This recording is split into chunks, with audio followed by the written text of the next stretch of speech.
The driver's daughter took over her sick father's job, and the millionaire was fascinated by her. Before we explore all the details of this incredible story, tell us where you're following us from and the time. Subscribe to the channel so you don't miss a thing, and let's embark on this journey together.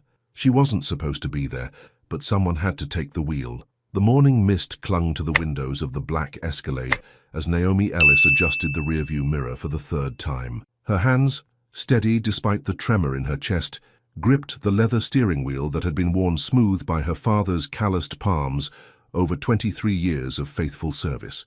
The weight of responsibility settled on her shoulders like a heavy coat she'd never worn before. "You sure about this, baby girl?"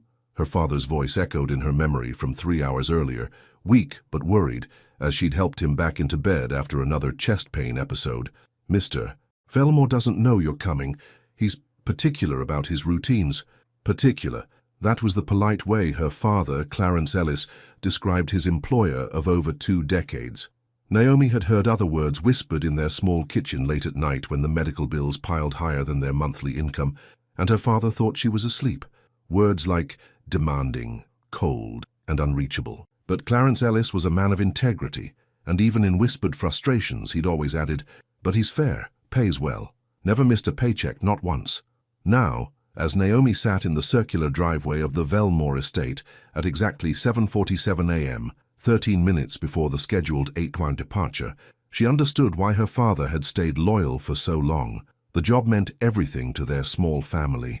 It meant her father's medication, the mortgage on their modest duplex in Queens, and her own part-time nursing aid courses at the community college. The front door of the sprawling modern mansion opened with mechanical precision. Naomi's breath caught. Grayson Velmore stepped out, tall and sharp in a charcoal suit that probably cost more than her monthly salary at the hospital. His dark hair was perfectly styled, his jaw clean-shaven, and his movements carried the kind of confidence that came with never having to question whether you belonged somewhere. He walked toward the car with the same measured pace her father had described countless times, 7 steps from door to vehicle, never 6, never 8. But when Grayson reached for the rear passenger door and saw Naomi behind the wheel instead of Clarence, his entire body went rigid. Their eyes met in the side mirror. His were steel gray, sharp as winter morning, and currently filled with something between confusion and annoyance. Naomi's pulse quickened, but she kept her expression neutral, professional. She'd practiced this moment in her head during the 2-hour drive from the hospital where she'd worked the night shift. Grayson didn't get in the car. Instead, he walked around to the driver's side and tapped on the window. Naomi rolled it down, her voice steady despite her racing heart. "Good morning, Mr. Velmore. I'm Naomi Ellis, Clarence's daughter. He had a medical emergency last night, but I'm here to ensure your schedule stays on track. Where is Clarence?" His voice was exactly as she'd imagined, deep, controlled, with the kind of authority that made people jump. But there was something else there too, something that might have been concern. "He's stable," Naomi replied, meeting his gaze directly. "But his doctor ordered complete rest for at least 2 weeks. I've been driving since I was 16. I know your routes, your preferences, and your schedule. I'm here to make sure your business doesn't suffer because of our family emergency." Grayson stared at her for a long moment. She could practically see him calculating, weighing options, probably considering calling his assistant to arrange alternative transportation. Naomi held her breath. The October morning was getting colder. Steam rose from their breath in the space between the open window and his face. Somewhere in the distance, a neighbor's dog barked, and the sound seemed to snap Grayson back to the moment. "I have 3 meetings before noon," he said finally. "The first is at 9:15 downtown. Traffic will be heavy on the FDR, but manageable if we take the Queensboro and cut through Midtown." Naomi finished quietly. "I've studied every route my father uses. I won't make you late." Something flickered across his expression, surprise maybe, or the faintest hint of approval. Without another word, he walked to the rear passenger door and slid into the back seat. Naomi exhaled slowly and put the car in drive. The first 15 minutes passed in complete silence. Naomi focused on the road, occasionally glancing in the rearview mirror where she could see Grayson reading emails on his phone, his face illuminated by the blue glow of the screen. His routine was exactly as her father had described. Check emails for exactly 10 minutes, then switch to reviewing documents from his briefcase, then make precisely 2 phone calls before arriving at his destination. But today, something was different. At minute 16, instead of reaching for his briefcase, Grayson looked up and met her eyes in the mirror. How long has he been hiding the chest pains? He asked. The question caught her off guard. Not because it was personal, she'd expected that, but because of the genuine concern in his voice. 3 months, she answered honestly. He didn't want to worry you or risk losing the job. Medical bills are significant. Grayson's jaw tightened slightly. He looked out the window at the passing cityscape, then back at her reflection. And you work where? Mount Sinai, night shift in general services. I clean rooms, transport patients, assist where needed. She took the exit toward Manhattan, her hand steady on the wheel. I start nursing school in January. Full-time? Part-time. I'll keep working. Another silence settled between them, but this one felt different, less cold, more contemplative. As they approached his office building, Naomi pulled into the loading zone with the same precision her father had taught her. She put the car in park and waited. Grayson didn't immediately get out. Instead, he sat there for a moment, studying her in the mirror. Same time tomorrow? He asked. If you'll have me, Naomi replied. I'll have you. He stepped out of the car, closed the door, and walked toward the glass tower that housed Velmore Logistics, without looking back. But Naomi caught something in his tone, something that made her heart skip strangely. As she pulled away from the curb, she couldn't shake the feeling that this temporary arrangement might change more than just her morning routine. And for the first time in months, she found herself looking forward to tomorrow. What do you think will happen when two worlds collide through something as simple as a morning commute? Will Grayson see past the circumstances that brought them together? The silence between them had become a language all its own. For 3 weeks, Naomi had driven Grayson Velmore through the arteries of New York City, learning the rhythm of his world without ever really entering it. She knew he preferred the temperature at exactly 72 degrees, that he took his coffee black from the bodega on 5th Street, and that he always checked his watch twice before getting out of the car, once when they arrived, once after gathering his things. What she didn't know was why he'd started looking at her differently. It was Tuesday morning, and the autumn rain drummed against the windshield as they sat in traffic on the Manhattan Bridge. Naomi's hands rested lightly on the steering wheel, her dark eyes focused on the brake lights ahead. In the back seat, Grayson was supposed to be reviewing quarterly reports, but she could feel his gaze on her reflection in the rearview mirror. Your father called yesterday, he said suddenly, breaking the comfortable quiet. Naomi's shoulders tensed slightly. I hope he didn't bother you with... He wanted to know when he could return to work. Grayson's voice was measured, but there was something underneath it that made her actually turn to look at him through the mirror. I told him to take as much time as he needs. Mr. Velmore, I know this arrangement is temporary. As soon as Dad is cleared by his cardiologist... Is it? The question hung between them like fog. Temporary? Naomi's breath caught. She wasn't sure what he was asking, or why the way he said it made her chest tighten. Yes, of course it is. Grayson leaned forward slightly, and she caught a hint of his cologne, something expensive and understated, like cedar and rain. You changed the radio station last week. I'm sorry, I should have. I didn't change it back. The traffic began to move, and Naomi shifted her attention to the road, but her mind was spinning. She had changed the station, from his usual financial news to a soft jazz station that played during her morning commute. She'd done it without thinking, humming along to a Miles Davis piece, and when she'd realized her mistake, she'd reached to change it back. But he'd quietly said, "Leave it." Why? She asked softly. Because I realized I'd been listening to the same noise for 15 years, and I'd never actually heard music in this car before. Something warm and dangerous bloomed in Naomi's chest. She kept her eyes on the road, but her heart was doing something it had no business doing. This was her father's job, her father's employer, a man who lived in a world so different from hers that they might as well have been from different planets. But when they reached his office building, and she put the car in park, neither of them moved. Naomi, Grayson said, and hearing her name in his voice did something to her that she couldn't name. Do you like your job at the hospital? It's honest work, she replied carefully. It pays for school. That's not what I asked. She turned to face him fully then, surprised by the directness of his tone. His grey eyes were studying her with an intensity that made her feel exposed and seen all at once. I like helping people, she said honestly. I like knowing that what I do matters, even if it's just making sure a room is clean for the next patient, or helping someone get to where they need to go. Like driving, she agreed quietly. Grayson was quiet for a long moment. Then he reached for the door handle, but before he got out, he paused. There's a dinner meeting Thursday night, upstate. I'll need you to drive. Of course. It's a 2-hour drive each way. You'll need to wait. I understand. He stepped out of the car, then leaned down to look at her through the open door. Naomi? Yes? Thank you. For everything you've done these past weeks. For your father, for this. Before she could respond, he was gone, disappearing into the glass tower like he did every morning. But this time something felt different. This time she found herself staring at the building long after he'd vanished from sight. That evening, as she sat in her father's hospital room helping him with his physical therapy exercises, Clarence noticed her distraction. "You're quiet tonight, baby girl," he said, slowly lifting his arm above his head as the therapist had shown him. "Everything okay with the job?" "Everything's fine, Dad." She handed him a glass of water. "Mr. Velmore says you can take as much time as you need." Clarence's eyebrows rose. "He said that? He seems concerned about you." "Grayson Velmore doesn't get concerned about his employees," Clarence said thoughtfully. "He's fair, like I told you, but he keeps his distance. Always has." Naomi smoothed the blanket on his hospital bed, avoiding his eyes. "Maybe people can surprise you. Maybe they can." Her father's voice was gentle, knowing.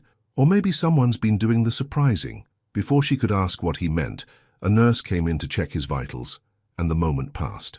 But later, as she drove home through the quiet streets of Queens, Naomi found herself thinking about Thursday night's dinner meeting. 2 hours each way. She'd have to wait. For the first time since she'd started this job, waiting didn't feel like a burden. It felt like a possibility. As she pulled into her driveway, she caught her reflection in the rearview mirror. Her dark eyes looked different somehow, softer, more hopeful. It scared her. Because hope, she'd learned, was the most dangerous thing of all. The highway stretched before them like a ribbon of possibility. Thursday evening had arrived with the kind of crisp autumn air that made everything feel sharper, more alive. Naomi had picked up Grayson at 6:30, expecting the usual routine. Silence, phone calls, the comfortable distance they'd maintained for nearly a month. Instead, as they merged onto I-87 north toward Albany, he'd surprised her by sliding into the front passenger seat.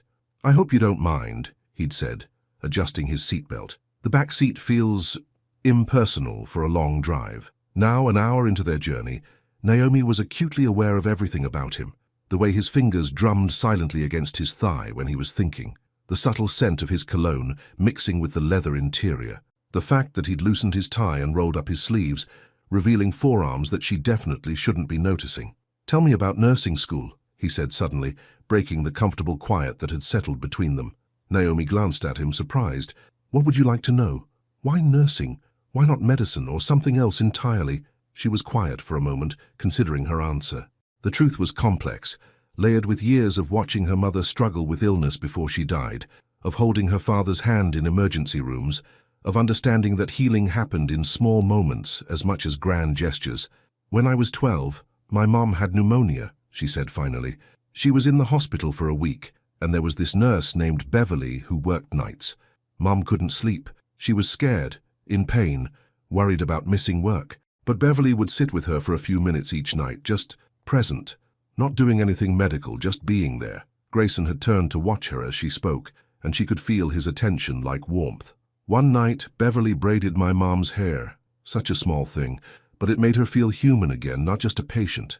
That's when I knew I wanted to be that person for someone else." "And your mother?" His voice was gentle. "She died 3 years later. Cancer." Naomi's hands tightened slightly on the steering wheel. "But she always said Beverly taught her that healing isn't just about medicine.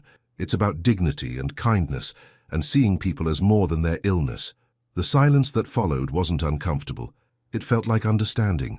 "I've never told anyone why I started my company," Grayson said after a few miles had passed. Naomi waited, not wanting to push. "My younger sister, Melody, died in a car accident when she was 16. The ambulance took 43 minutes to reach her because they couldn't navigate the back roads efficiently. The hospital said she might have survived if they'd gotten there 15 minutes sooner." Naomi's chest tightened. "Grayson, I'm so sorry." "That's why Velmore Logistics exists. Emergency response optimization, efficient routing systems, making sure help gets where it needs to go as fast as possible." He looked out the window at the darkening landscape. "I've never told anyone that, not even my board of directors. Why are you telling me?" He turned to look at her, and in the glow of the dashboard lights, his expression was open in a way she'd never seen before.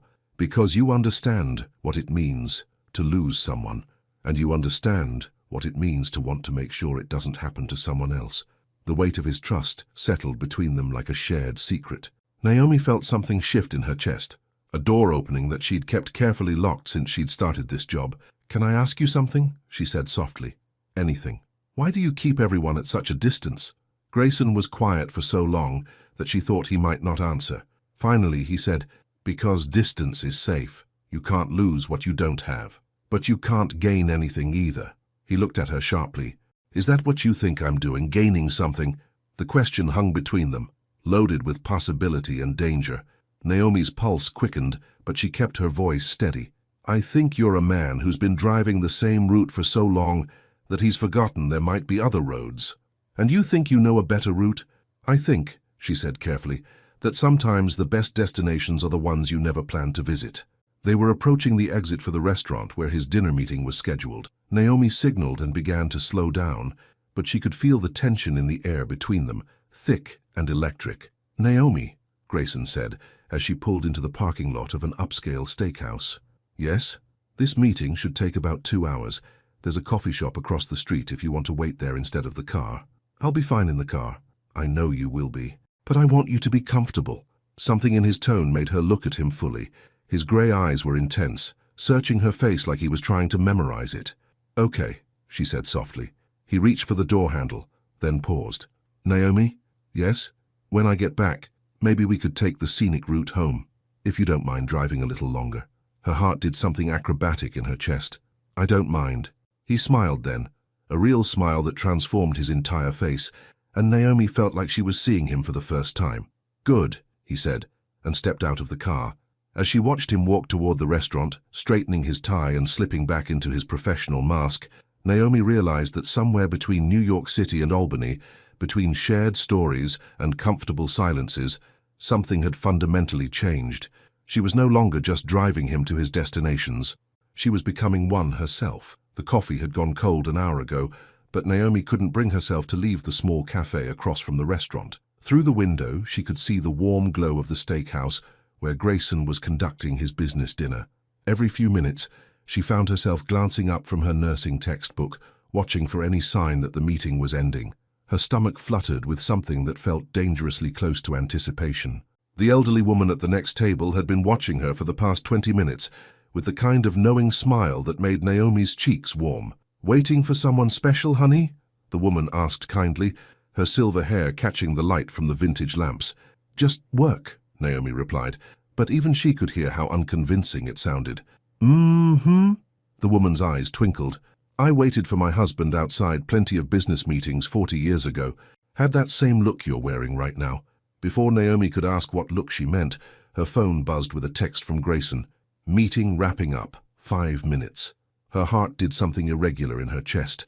She packed her textbook, left a tip, and made her way back to the car, trying to ignore the knowing chuckle from the elderly woman behind her. Grayson emerged from the restaurant exactly 5 minutes later, but something was different about his posture. The rigid formality he usually carried seemed to have loosened. His tie was gone completely now, tucked into his jacket pocket, and his hair was slightly mussed as if he'd been running his fingers through it. "How did it go?" Naomi asked, as he settled into the passenger seat beside her. "Better than expected, we secured the contract." He buckled his seatbelt, then turned to look at her. "Ready for that scenic route? Which way would you like to go?" "Surprise me." The words hung between them with more weight than they should have carried. Naomi started the engine and pulled out of the parking lot, making a split-second decision to take the winding back roads through the Hudson Valley instead of the direct highway route. For the first few miles they drove in comfortable silence, the headlights cutting through the darkness and illuminating glimpses of autumn bare trees and old stone walls. The radio played softly, that same jazz station Naomi had introduced weeks ago. "Can I tell you something?" Grayson said suddenly. "Of course. That meeting tonight, I've been dreading it for weeks. Harrison Technology has a reputation for being impossible to work with, but I kept thinking about what you said earlier, about taking different routes, and I tried a completely different approach." Naomi glanced at him. "What did you do?" "Instead of my usual presentation full of charts and projections, I told them about Melody, about why the company exists, about the 43 minutes that changed everything." His voice was quiet but steady. "They signed the contract before dessert arrived." "Grayson, that's wonderful. You changed how I think about things, he said, and there was something vulnerable in his admission. About business, about connecting with people. Naomi's hands tightened slightly on the steering wheel. The road ahead curved gently to the left, following the natural contours of the landscape. I just drive, remember? No. His voice was firm. You do so much more than that. They crested a small hill, and suddenly the Hudson River spread out below them, silver in the moonlight.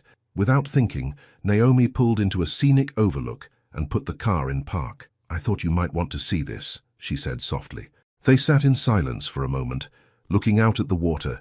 The night was clear and cold, stars visible despite the distant glow of the city. Naomi could hear Grayson's breathing beside her, could feel the weight of everything unsaid between them. Naomi, he said finally. She turned to face him and found him studying her with an expression that made her breath catch. His grey eyes seemed darker in the dim light, more intense. I need to tell you something, and I need you to let me finish before you say anything. Her heart began to race. Okay, for the past month, I've been telling myself that what I feel when I'm with you is just appreciation, gratitude for helping during a difficult time. But tonight, sitting in that meeting, all I could think about was getting back to this car, getting back to you. Naomi's lips parted, but she remembered his request and stayed silent. I know this is complicated. I know there are 100 reasons why this is a terrible idea. I'm your father's employer. I live in a different world. I have no right to feel what I'm feeling. He ran a hand through his hair, messing it further. But I can't pretend anymore that you're just my driver. The silence stretched between them, thick with possibility and fear. Can I speak now? Naomi asked quietly. He nodded, his jaw tight with tension. You're right. It is complicated. It is a terrible idea. She turned in her seat to face him fully. But I've been pretending too. Pretending that I don't look forward to our drives. Pretending that I don't think about you when I'm not here. Pretending that what I feel is just professional respect. What do you feel? His voice was barely above a whisper. Naomi took a shaky breath. Like I'm falling off a cliff and flying at the same time. Something shifted in Grayson's expression. Slowly, carefully, he reached across the console and touched her hand where it rested on the gear shift. His fingers were warm, strong, and when they intertwined with hers, it felt like the most natural thing in the world. I don't know how to do this, he admitted. I don't know how to be open, vulnerable. I've spent so many years keeping everyone at arm's length. Then don't think about it, Naomi said softly. Just be here, with me, right now. He lifted their joined hands and pressed a gentle kiss to her knuckles, his eyes never leaving her face. The gesture was so tender, so unexpected, that Naomi felt tears prick at her eyes. I should take you home, she whispered, but made no move to start the car. Not yet, Grayson said. Just not yet. So they sat there in the darkness, hands intertwined, looking out at the moonlit river and the vast sky above them. And for the first time in years, neither of them was thinking about destinations or schedules or the road ahead.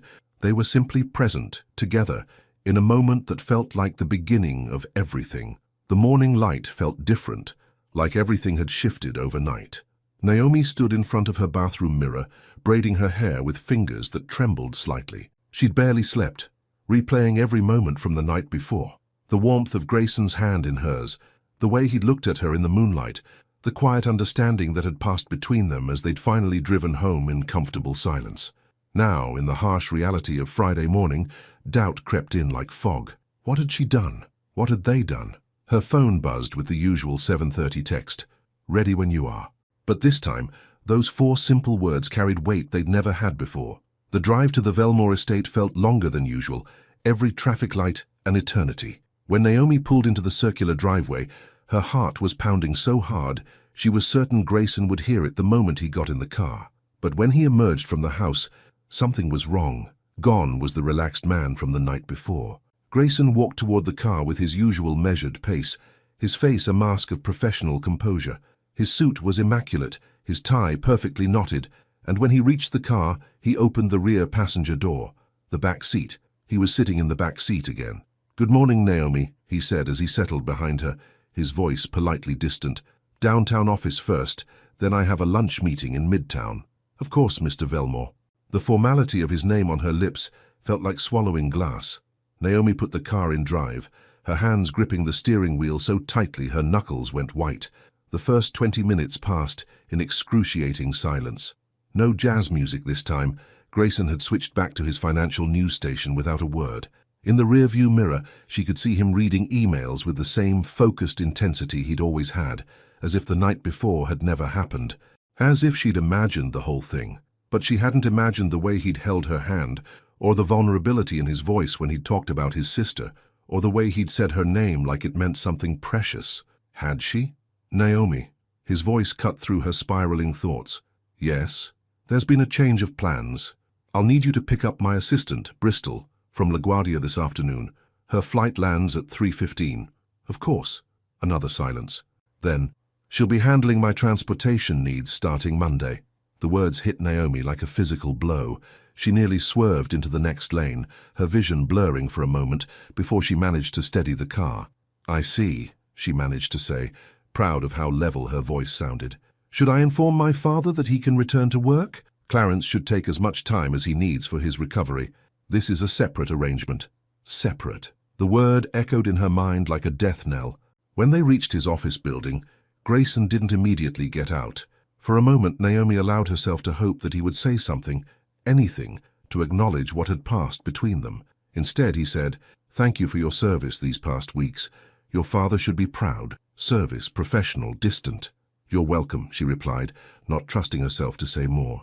He stepped out of the car and walked away without looking back. Naomi sat in the loading zone for a full 5 minutes after he disappeared, trying to process what had just happened. Her chest felt tight, like she couldn't get enough air. She'd been a fool to think that one night, one moment of vulnerability could bridge the gap between their worlds. She was Clarence Ellis's daughter, a night shift hospital worker taking nursing classes part-time. He was Grayson Velmore, CEO of a multi-million-dollar company. What had she been thinking? The honking of a delivery truck behind her snapped her back to reality. She pulled away from the curb and drove aimlessly through Manhattan for an hour, trying to collect herself before her shift at the hospital. By the time she arrived at Mount Sinai, she'd built her walls back up.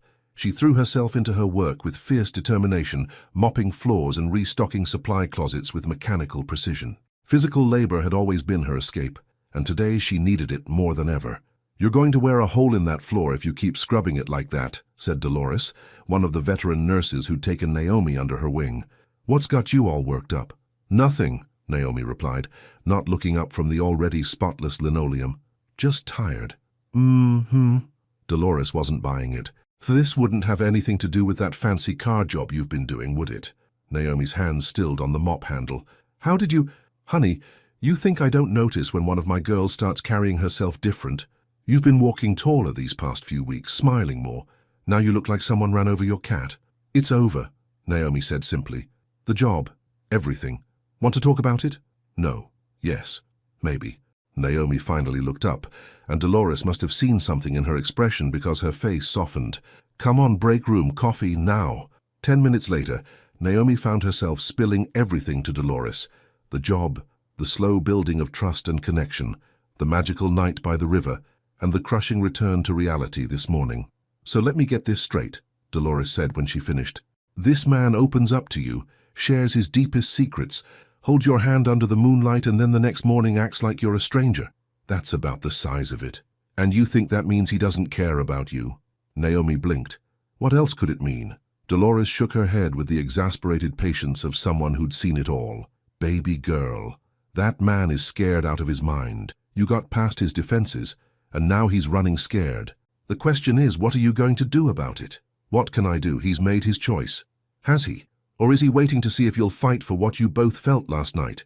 Before Naomi could respond, her phone buzzed with a text message. Her heart leaped, thinking it might be Grayson, but the name on the screen made her smile for the first time all day. It was her father. "How's my girl doing? Missing the driver's seat yet?" She stared at the message for a long moment, then looked up at Dolores, who was watching her with knowing eyes. "You know what?" Naomi said, standing up and straightening her shoulders. "Maybe it's time I stop just driving other people where they want to go." "Now you're talking. So what's the plan?" Naomi thought about Grayson's assistant arriving this afternoon, about the professional distance he'd put between them, about the fear she'd seen in his eyes, even as he'd held her hand. "I'm going to show him that some destinations are worth the risk. Sometimes the most important conversations happen with strangers." LaGuardia Airport was a maze of honking taxis and hurried travelers when Naomi arrived at the pickup zone. She'd spent the past 2 hours rehearsing what she would say to Grayson when she dropped off his assistant, Bristol. Every word had been carefully chosen, every argument refined. She would be professional, dignified, and clear about what she felt. But as she waited outside the arrivals terminal, holding a sign with Bristol Hartwell Velmore Logistics written in her neat handwriting, doubt crept back in. "Excuse me, are you waiting for Bristol?" Naomi turned to see a woman approaching, tall, blonde, probably in her early 30s, with the kind of polished confidence that came from expensive clothes and extensive travel. Her smile was warm, but assessing. "Yes, I'm Naomi. I'll be driving you to Mr. Velmore's office. Bristol Hartwell." The woman extended a manicured hand. "And you must be Clarence's daughter. Grayson's told me so much about you." Something in Bristol's tone made Naomi look at her more carefully. "He has?" "Oh, yes. He's been quite effusive in his praise of your work." Bristol's eyes sparkled with something that might have been amusement. "Shall we go? I'm eager to hear your perspective on a few things." As they loaded Bristol's luggage into the trunk, Naomi felt increasingly unsettled. This wasn't the cold, efficient transition she'd expected. Bristol seemed almost friendly. "So," Bristol said once they were on the highway toward Manhattan, "how long have you been covering for your father?" "About 5 weeks." "And you're in nursing school?" "Starting in January, part-time." Bristol nodded thoughtfully. "Grayson mentioned you're incredibly bright, said you have insights that surprised him." Naomi's hands tightened on the steering wheel. "He said that?" "Among other things." Bristol was quiet for a moment, then said casually, "You know, I've worked for Grayson for 6 years. I've never seen him like this." "Like what?" "Completely distracted. Restless. Yesterday he asked me to reschedule 3 meetings so he could review transportation protocols." Bristol laughed softly. "In 6 years, Grayson has never cared about transportation protocols." Naomi's heart began to race, but she kept her voice steady. "Maybe he's just being thorough." "Naomi," Bristol's voice was gentle but direct, "can I be honest with you? Please?" "Grayson called me Wednesday night, after your drive to Albany.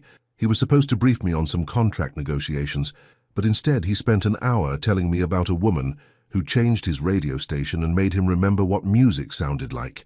The car swerved slightly as Naomi's composure cracked. "He told you that?" "He told me a lot of things. About your mother, about why you want to be a nurse, about how you see people, really see them." Bristol paused. "He also told me he was terrified." "Of what?" "Of ruining your life, of dragging you into his world and watching it change you, of caring about someone so much that losing them would destroy him." They were approaching Manhattan now, the city skyline rising before them like a wall of glass and steel. Naomi pulled into a coffee shop parking lot and put the car in park, her hands shaking. "Why are you telling me this?" she asked. Bristol turned to face her fully. "Because I quit." "What?" "This morning. I handed in my resignation, effective immediately." Bristol's smile was sad but determined. "Grayson is my friend, not just my boss. And my friend is about to make the biggest mistake of his life, because he's too scared to admit he's fallen in love." Naomi felt like she couldn't breathe. "He said that? That he's—" "He didn't have to say it. I've never seen him the way he was Wednesday night. Hopeful, alive, talking about the future instead of just managing the present." Bristol reached into her purse and pulled out an envelope. "He asked me to give you this. Your final payment," he said. "I told him to give it to you himself, but he insisted."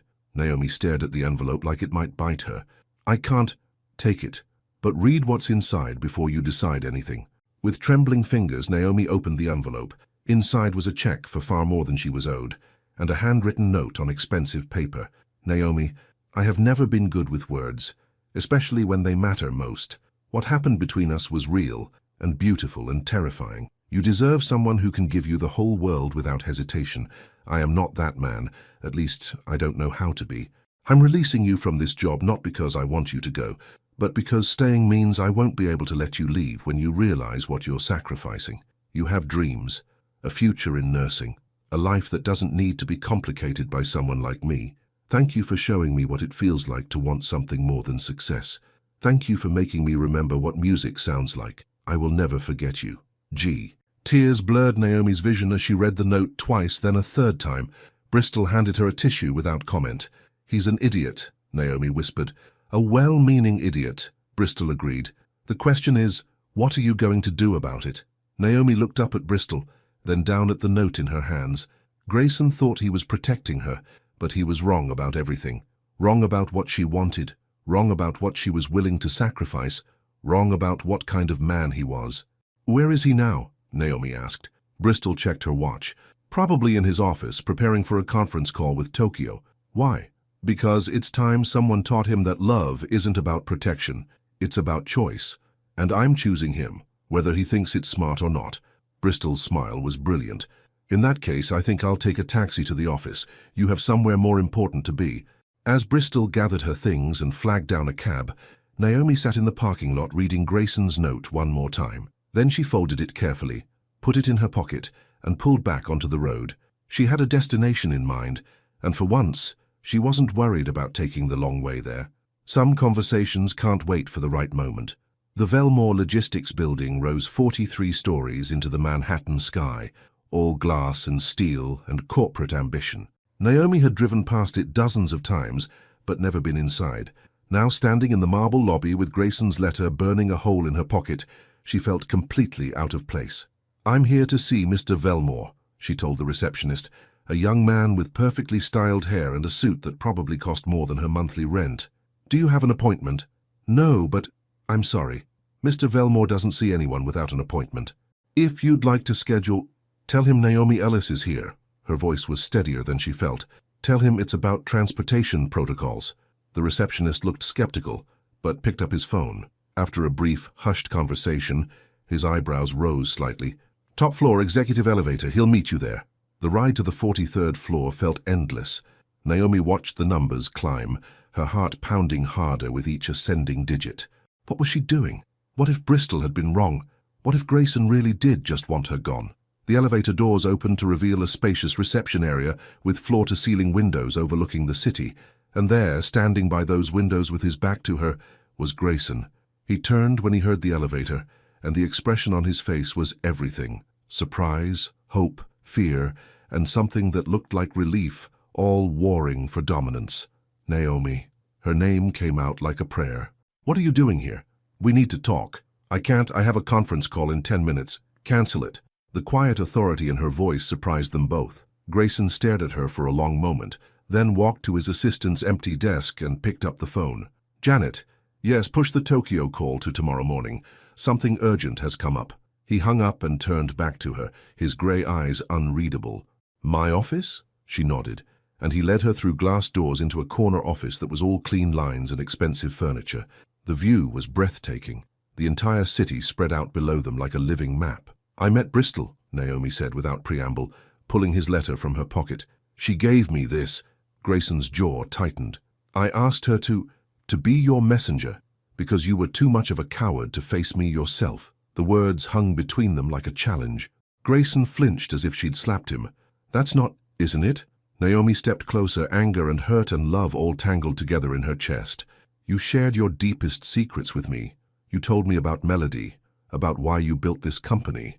You held my hand under the stars and made me believe that we could be something real. And then the next morning you acted like I was nothing more than hired help. Because you are more than hired help." The words exploded out of him. "Because what I feel for you is—" He stopped, running both hands through his hair. "Do you have any idea what you're asking? I'm asking you to stop making decisions for me. Stop deciding what I can and can't handle, what I should and shouldn't want. Naomi, look around." He gestured at the office, the view, the obvious trappings of wealth. "This is my world. Business dinners where people smile to your face and plan to destroy you behind your back. Social events where every conversation is a transaction. Women who see dollar signs instead of a person. And you think that's what I see when I look at you. I think you're too good to get caught up in all of this." Naomi laughed, but there was no humor in it. "Too good? Grayson, I clean hospital rooms for a living. I drive night shifts so I can afford nursing school. I've spent the last month watching you transform from a man who seemed to have everything into someone who actually smiled, who listened to jazz music, who talked about his sister with tears in his eyes. You think I did that because of your money? I think you deserve better than someone who doesn't know how to love without being terrified of losing it." The raw honesty in his voice stopped her cold. She could see it now. The fear that lived behind his careful control, the way he'd learned to protect himself by keeping everyone at a distance. "You want to know what I see when I look at you?" she asked softly, moving closer until she was standing right in front of his desk. I see a man who built a company to save lives because he couldn't save his sister. I see someone who works 16-hour days, not because he loves the money, but because he's afraid to go home to an empty house. I see someone who changed my radio station and discovered he'd been listening to noise for 15 years. Grayson's breathing had become uneven. Naomi. I see someone worth fighting for, even when he's too scared to fight for himself. What if I hurt you? What if I'm everything you think I am and then I let you down? What if you don't? The simple question seemed to break something in him. His carefully constructed walls crumbled, and suddenly he was around the desk, standing so close she could see the flecks of silver in his grey eyes. I've never felt this way about anyone, he whispered.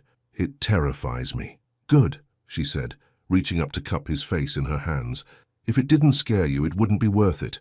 For a moment they just stood there, breathing the same air, on the precipice of everything. I read your letter, she said softly. You said I deserve someone who can give me the whole world without hesitation. You do. Then give it to me. Stop hesitating. Something shifted in his expression. The fear was still there, but underneath it was something stronger. Hope, determination, and a love so deep it took her breath away. Naomi Ellis, he said, his voice rough with emotion. Would you consider changing your career path? What do you mean? I mean, how would you feel about becoming a CEO's partner? Full-time position, excellent benefits, and a boss who's completely, hopelessly in love with you. She laughed through the tears she hadn't realized were falling. Is that your idea of a job offer, Mr. Velmore? It's my idea of a proposal. Not the kind that comes with a ring, not yet, but the kind where I ask you to build a life with me, to let me support your dreams while you help me remember what mine used to be. And what did they used to be? Family, love, someone to come home to who sees me as more than a bank account. Naomi's heart was so full she thought it might burst. The position sounds interesting, but I have some demands. Name them. I finish nursing school. I keep working at the hospital until I graduate. And you stop trying to protect me from choices that are mine to make. Done. Anything else? Just one more thing. She rose up on her toes, bringing her lips close to his ear. I drive. His laugh was pure joy. Always. And then he was kissing her, soft and desperate, and full of all the words they hadn't said. And Naomi knew with absolute certainty that this was exactly where she belonged. 3 months later, love had quietly rearranged everything. Naomi adjusted her nursing school textbooks on the passenger seat of her own car, a modest Honda Civic that Grayson had insisted on helping her buy for safety, though they both knew it was really because he worried about her driving her old, unreliable sedan to night classes. She'd accepted the help after making it clear it was a loan, with payments deducted from her new part-time position, managing Velmore Logistics community outreach programs. It wasn't charity, it was partnership. The morning sun streamed through the windshield as she pulled into the hospital parking lot for her final shift as a cleaning aide. Tomorrow, she would start her clinical rotations as a nursing student. The thought sent butterflies dancing through her stomach. You ready for this, girl? Dolores asked as Naomi entered the break room for what felt like the 100th time, but would actually be the last. Ready as I'll ever be, Naomi replied, tying her hair back and reaching for her cleaning supplies. Though I'm going to miss our coffee talks. Please, you think I'm letting you disappear just because you're moving up in the world?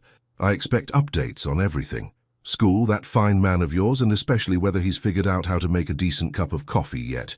Naomi laughed. Grayson's attempts at domestic skills had become a source of ongoing amusement. The man could negotiate million-dollar contracts, but couldn't figure out why his coffee always tasted like burnt water. He's getting better. Yesterday he managed scrambled eggs that were only slightly rubbery. And how's your daddy doing with all this? The question made Naomi smile. Her father's reaction to her relationship with Grayson had been typically measured and wise. After the initial shock, Clarence had sat them both down for what he called a conversation about intentions. What had surprised everyone was how naturally Grayson had fit into their small family dinners, how comfortable he seemed, sitting at their modest kitchen table, helping with dishes and listening to Clarence's stories about 23 years of driving through the city. Dad likes him, says Grayson asks good questions and actually listens to the answers. High praise from Clarence Ellis. And the fancy friends? The business people? That had been trickier. Naomi had attended exactly 3 corporate events with Grayson, and while most people had been politely welcoming, she'd felt the undercurrents of judgment and speculation. Some saw her as a gold digger, others as a phase Grayson was going through. A few had been genuinely kind, but the majority seemed to be waiting for the relationship to run its course. "We're taking it slow on that front," Naomi said diplomatically. "Grayson says the people who matter will come around, and the ones who don't matter don't matter. Smart man, now come on. Let's get you through this last shift so you can start your real career." The day passed quickly, filled with familiar routines and farewell hugs from staff members who'd become like family over the past 2 years. As Naomi finished cleaning her final room, she found herself standing in the doorway for a moment, saying goodbye not just to a job, but to a version of herself. Her phone buzzed with a text from Grayson. "How's the last day going? Dinner tonight to celebrate?" She typed back. "Perfect. Your place or mine?" "Yours. I'll cook. Don't worry, I'm bringing takeout." Naomi grinned. 3 months together, and he was still learning that vulnerability didn't always mean grand gestures. Sometimes it was as simple as admitting you couldn't cook, but still wanting to take care of someone. When she arrived home that evening, she found Grayson's car already in her driveway. Through the window, she could see him moving around her small kitchen, and the sight made her heart skip. He'd kept his apartment in Manhattan, and she'd kept her little house in Queens, but somehow they'd found a rhythm that worked, spending weekdays mostly at his place for convenience, weekends at hers for the comfort of home. "I hope you're hungry," he called as she came through the front door. "I may have ordered enough Thai food for 6 people. Did you get pad Thai with extra peanuts, spring rolls, and that mango sticky rice you love?" he finished, appearing in the doorway with a smile that still made her stomach flutter. "I'm a quick learner." He was wearing jeans and a simple sweater instead of his usual suit, his hair slightly mussed from the wind. In her small kitchen, surrounded by takeout containers and wearing an apron that said "World's Best Dad," a Father's Day gift from years ago, he looked completely at home. "How was your day?" she asked, settling into his arms for a kiss that tasted like possibility. "Better now," he murmured against her lips. "Bristol sends her congratulations, by the way. She's very proud of herself for playing matchmaker." "She should be. Where did you find her a new job again?" "Harrison Technology. They needed someone who could handle difficult personalities and complex negotiations. She was perfect for it." They settled at her small dining table, sharing stories from their respective days. Grayson told her about a new contract that would bring faster emergency response times to rural hospitals. Naomi talked about her nervousness for starting clinical rotations, about the patient she'd helped that morning who reminded her why she wanted to be a nurse. "Can I tell you something?" Grayson said as they finished dinner. "Always. 6 months ago, I thought I had everything figured out. Success, financial security, a clear path forward." He reached across the table to take her hand.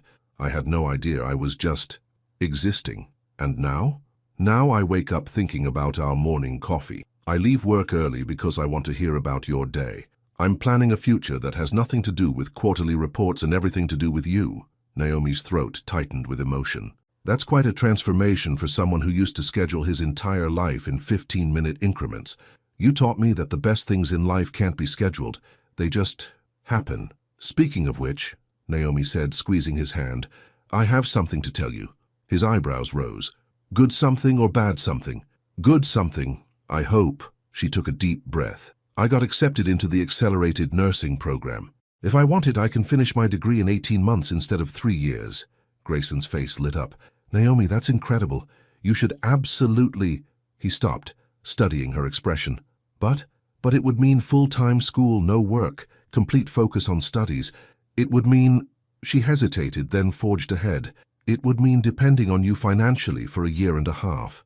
Understanding dawned in his eyes. He knew how important her independence was to her, how carefully she'd guarded against becoming someone who needed rescuing.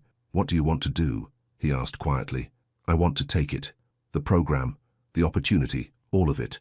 But I'm scared of depending on me, of losing myself in us, of becoming someone who needs to be taken care of instead of someone who takes care of others." Grayson was quiet for a long moment. Then he smiled, the soft, understanding smile that had first made her heart skip. "You know what I think?" "What?" "I think taking care of each other is different from one person taking care of another. I think letting me support your dream doesn't make you dependent. It makes us a team. And what if I never pay you back? Then I'll consider myself the luckiest man alive, because I got to be part of making the world a better nurse." Tears pricked at her eyes. "When did you become so wise about relationships?" "I had a very good teacher. She taught me that love isn't about protection, it's about choice." Naomi laughed through her tears. remembering her own words from that day in his office. Smart woman. The smartest. So what do you say? Ready to let me be your study partner for the next 18 months? She leaned across the table and kissed him, tasting salt and sweetness and the promise of everything they were building together. Deal, she whispered, but I'm still driving. Always, he agreed, and they both knew he wasn't just talking about cars anymore. Sometimes the hardest tests come from the people closest to you.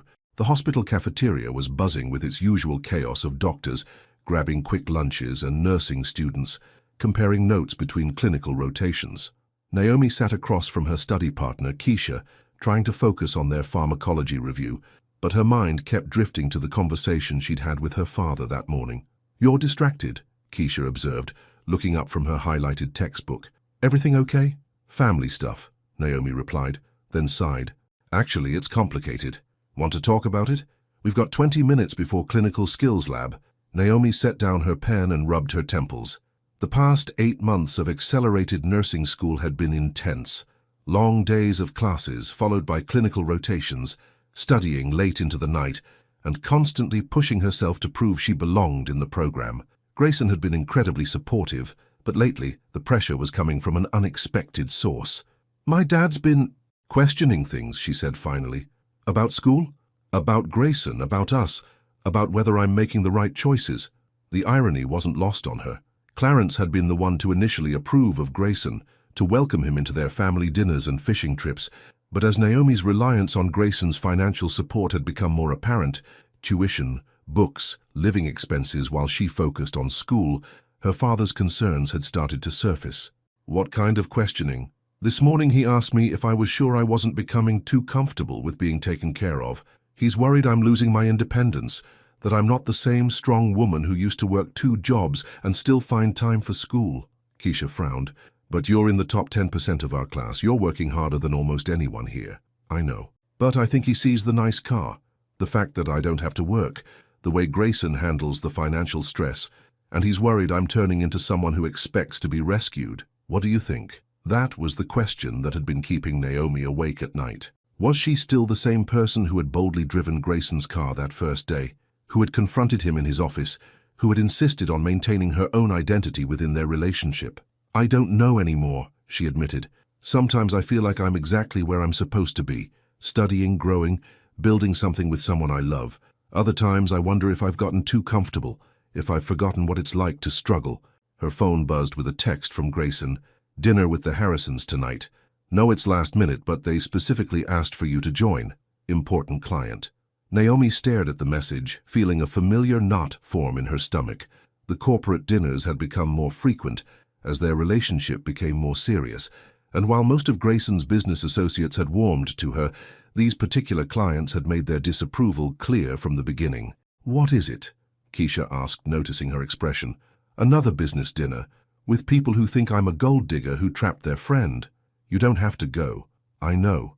But if I don't, it confirms everything they think about me. If I do go, I spend the evening being politely insulted while smiling and pretending I don't notice."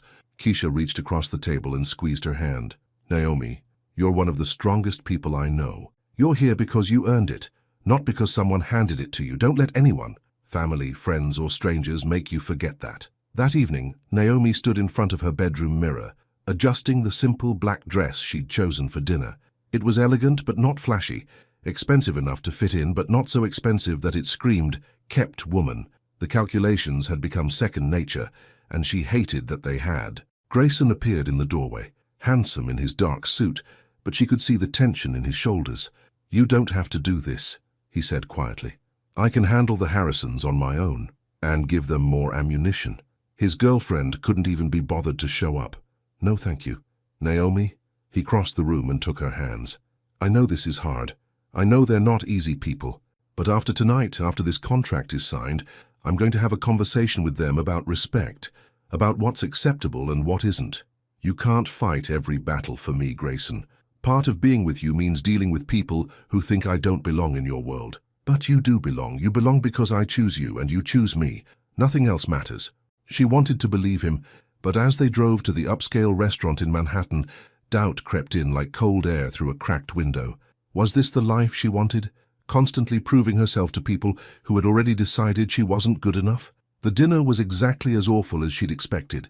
Margaret Harrison made pointed comments about how refreshing it was to see someone so grounded, while her husband, Robert, kept asking Naomi questions clearly designed to highlight her background, where she grew up, where she went to school, what her father did for work. Grayson's jaw got tighter with each subtle insult, but Naomi handled them with the grace she'd learned over months of practice.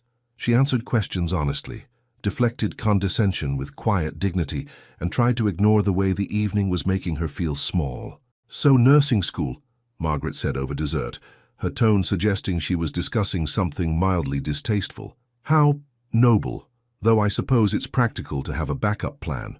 "A backup plan?" Naomi asked carefully. "Well, not all of these arrangements work out long term.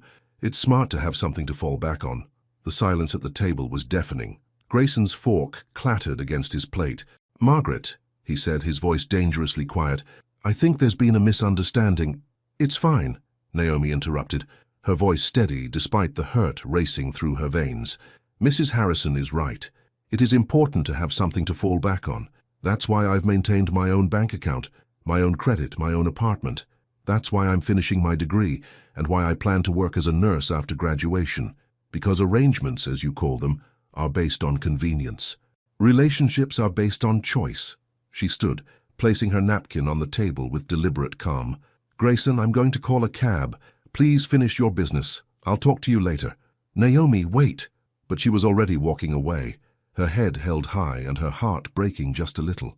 Outside the restaurant, as she waited for her ride, Naomi felt tears threaten for the first time all evening. Not because of Margaret Harrison's cruelty, but because of the questions it raised. Questions that echoed her father's concerns, her own midnight doubts. Was she strong enough for this life? Was she compromising too much of herself to fit into Grayson's world?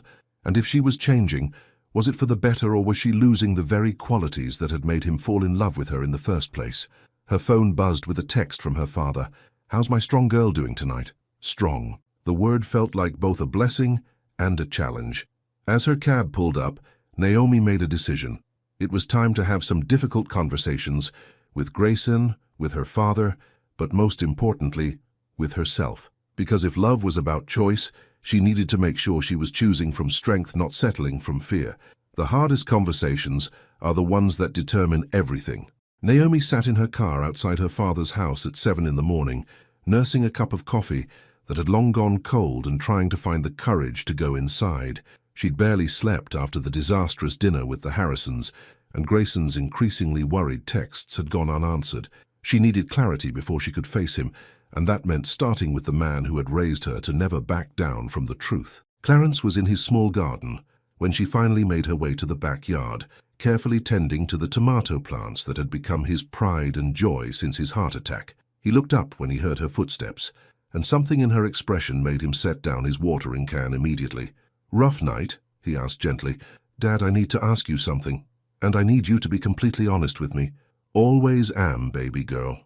"Do you think I've lost myself? In this relationship, in this life with Grayson, do you think I've become someone you don't recognize?" Clarence studied her face for a long moment, then gestured to the small porch steps, where they'd had so many important conversations over the years. They sat together in the morning quiet, watching the sun climb higher over their quiet Queens neighborhood. "You want the truth?" he said finally. "Please, I've been worried about you. Not because you've lost yourself, but because I think you've forgotten how strong you are." Naomi's throat tightened. "What do you mean?" "When you first started driving for Mr. Velmore, you were fearless.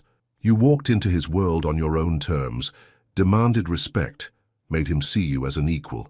But lately," he paused, choosing his words carefully, "lately, it feels like you're trying so hard to fit into his life that you've stopped insisting he fit into yours." "I haven't." "When's the last time he came to Sunday dinner? When's the last time you brought him to your nephew's baseball game or introduced him to your nursing school friends? When's the last time you made him meet you in your world instead of always entering his?" The questions hit like physical blows because Naomi knew the answers. Somewhere along the way, their relationship had become about her, adapting to his life, his schedule, his social obligations.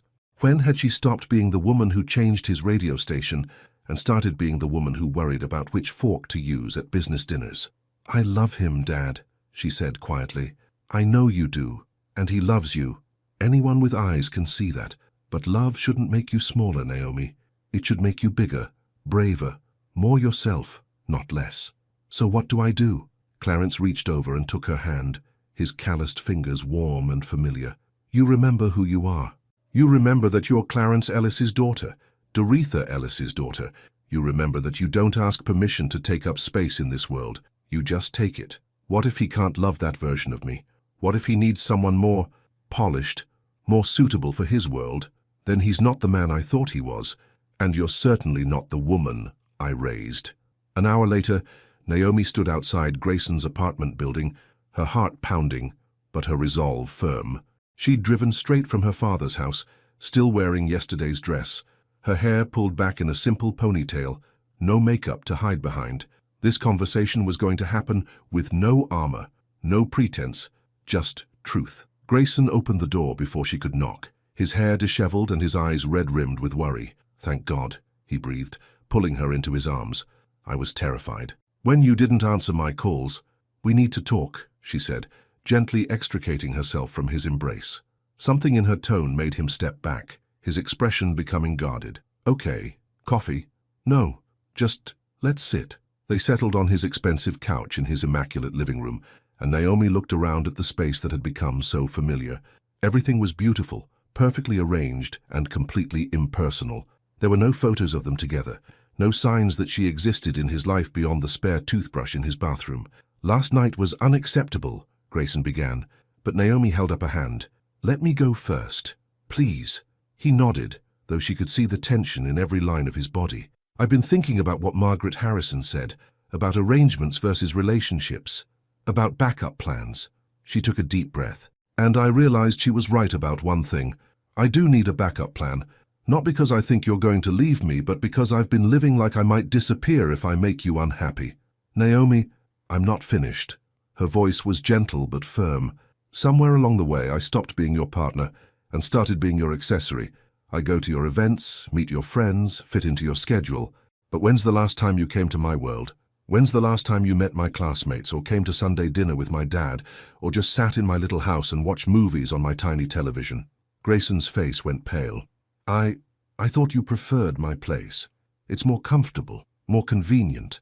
More convenient for who? The question hung between them. Grayson, I love you, but I can't keep shrinking myself to fit into your life. If we're going to build something real, it has to be built by both of us, in both of our worlds. What are you saying? I'm saying that I'm done going to business dinners where people like the Harrisons can insult me while you sit there grinding your teeth. I'm saying I'm not your convenient girlfriend who shows up when summoned and disappears when it's inconvenient. I'm saying I want to be your partner, your equal, someone whose life is as important as yours. You are, am I? Naomi stood up, pacing to the window that overlooked the city. When I graduate nursing school in 6 months, what happens? Do I work at some prestigious hospital that looks good for your image? Do I keep playing the perfect girlfriend at corporate events? Do I keep living in your world while you never enter mine? Grayson was quiet for a long moment, and when she turned back to face him, she saw understanding dawning in his eyes. I've been protecting you, he said slowly. From what? From my world, from people like the Harrisons. I thought if I handled all the difficult parts, if I made everything smooth and easy for you, you'd be happier. But that's not protecting me, Grayson. That's protecting yourself. You've been keeping me in a bubble where I can't get hurt, but I also can't really live. So what do you want? His voice was raw, vulnerable. I want you to fire the Harrisons as clients. His eyebrows shot up. What? You heard me. Anyone who can't treat your partner with basic human decency shouldn't get the privilege of your business. I want you to come to my nursing school graduation, not some fancy dinner afterward, but the actual ceremony in the community college auditorium. I want you to meet my study group and my clinical instructor and the patient who taught me how to start an IV on the 3rd try. Naomi. I want Sunday dinners at my dad's house to be non-negotiable. I want you to take a weekend off, a real weekend, no phone calls, no emails, and let me show you the neighborhood where I grew up. I want to matter enough that you'll be inconvenienced for me sometimes. Grayson stood up slowly, crossing to where she stood by the window. His gray eyes were intense, searching her face. And if I can't do those things? If I'm too set in my ways, too comfortable with control? Naomi's heart clenched, but her voice remained steady. Then you'll have to decide what matters more, your comfort zone or us. Because I'm done making myself smaller so you can stay the same. And if I can do those things, if I want to do them, then we start over, as equals, as partners who challenge each other to be better, not convenient. Grayson reached up and cupped her face in his hands, his thumbs brushing away tears she didn't realize had fallen. I fired the Harrisons an hour ago, he said quietly. What? The moment I got home last night, I called Robert Harrison and terminated our contract. I told him exactly what I thought of his wife's behavior and made it clear that anyone who can't treat you with respect loses the privilege of working with me. Naomi's breath caught. You did? I also cleared my calendar for the next 2 weekends. I figured it was past time I learned more about Queens. His smile was soft, hopeful. And I may have already bought tickets to your graduation ceremony. Front row. Grayson, I love you, Naomi Ellis. Not the version of you that fits perfectly into my world, but the version that challenges me to be better. The woman who changed my radio station and made me remember what music sounds like. The woman who walked into my office and demanded that I stop making decisions for her. I love you too, she whispered, but I need to know that you see me as your equal, not someone you need to take care of. How about someone I get to build a life with? Someone whose dreams matter as much as mine? Someone who makes me want to be worthy of the way she sees me? Naomi felt the last of her walls crumble. I can work with that. When he kissed her this time, it felt different. Not like a man claiming what was his, but like a partner sealing a promise to love each other not in spite of their differences, but because of them.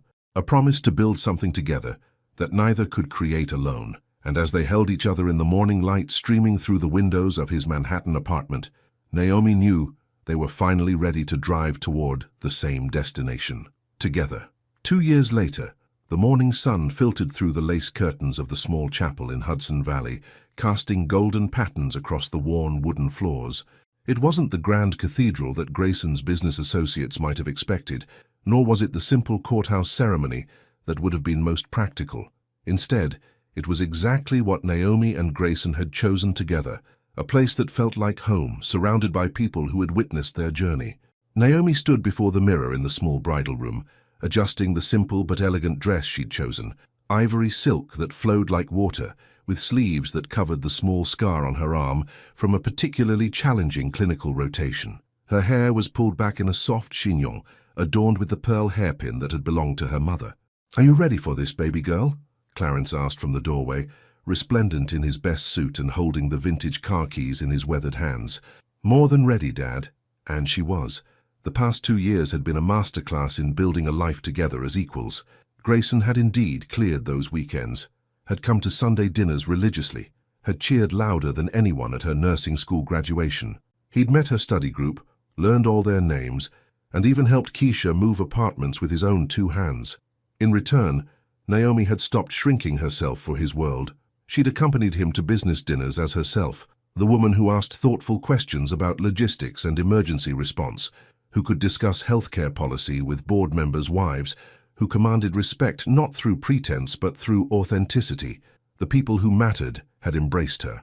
The ones who didn't had quietly faded away. "RN Naomi Velmore," Dolores said from behind her, using the title that still made Naomi's heart swell with pride. "Has a nice ring to it, doesn't it?"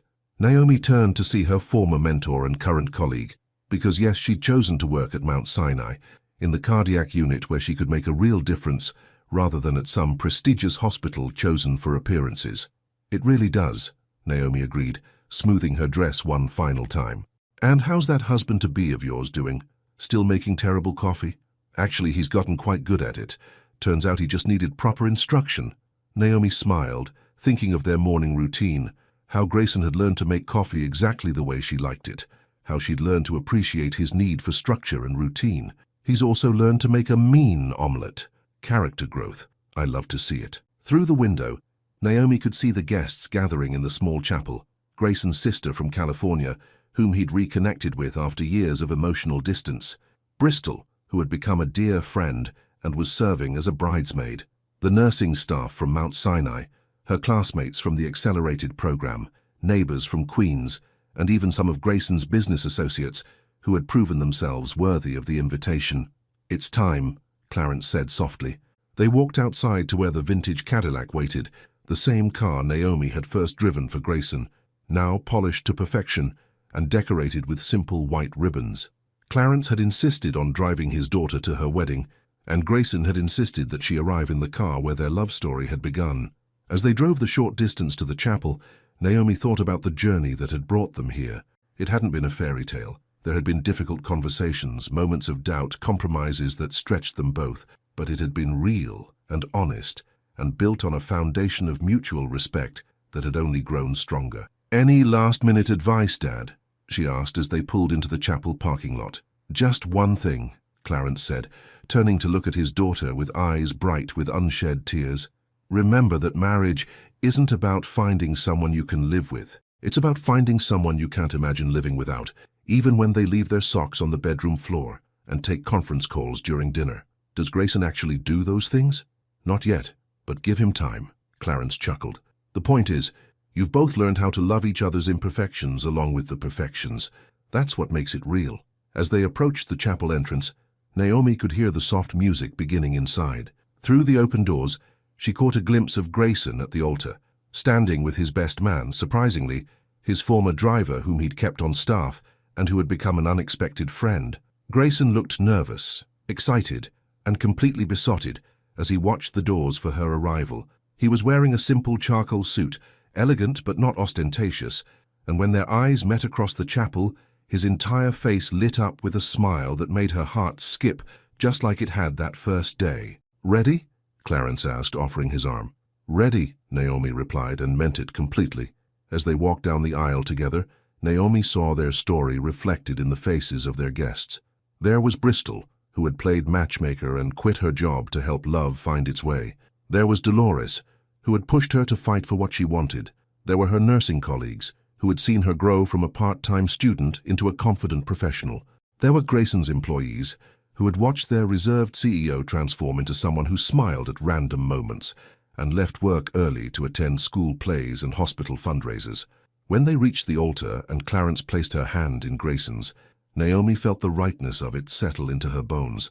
This wasn't about a poor girl marrying a rich man or a CEO taking a wife. This was about two people who had learned to see each other completely and chosen to build a life together based on love, respect, and the revolutionary idea that they were better together than apart. "Hi," Grayson whispered, his grey eyes soft with emotion.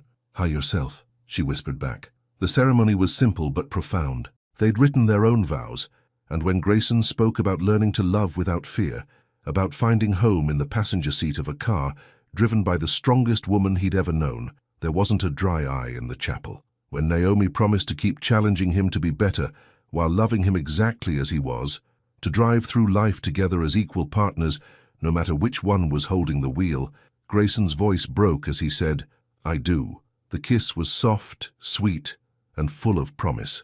As they turned to face their guests as husband and wife, Naomi felt overwhelmed by the perfection of the moment, not because it was flawless, but because it was exactly, authentically them. At the reception in the chapel's garden, as they danced to the same Miles Davis song that had been playing the first time she'd changed his radio station, Grayson leaned down to whisper in her ear. "Any regrets, Mrs. Velmore?" "Just one," she said, pulling back to look at him with sparkling eyes. His expression grew concerned. "What?" "I should have changed that radio station sooner." His laugh was pure joy, and as he spun her around under the string lights strung between the trees, Naomi realized that this laughter, this love, this partnership built on choice rather than convenience, was the destination she'd been driving toward her entire life. She'd just never known she'd been looking for it until she'd found the courage to take an unexpected route. Later, as they drove away from the reception in the same vintage Cadillac, heading toward their honeymoon and their future, Grayson reached over and took her hand. "So," he said, "where to next, Mrs. Velmore?" Naomi looked at the road stretching ahead of them, then at the man beside her, her husband, her partner, her equal in all the ways that mattered. "Anywhere you want," she said, then smiled, "as long as I'm driving." "Always," he agreed, and they both knew he was talking about so much more than cars. As they disappeared into the sunset, two hearts driving toward forever, the last thing their guests heard was laughter floating on the evening air and the gentle sound of jazz music from an open car window. Some love stories end at the altar. The best ones are just beginning. The end.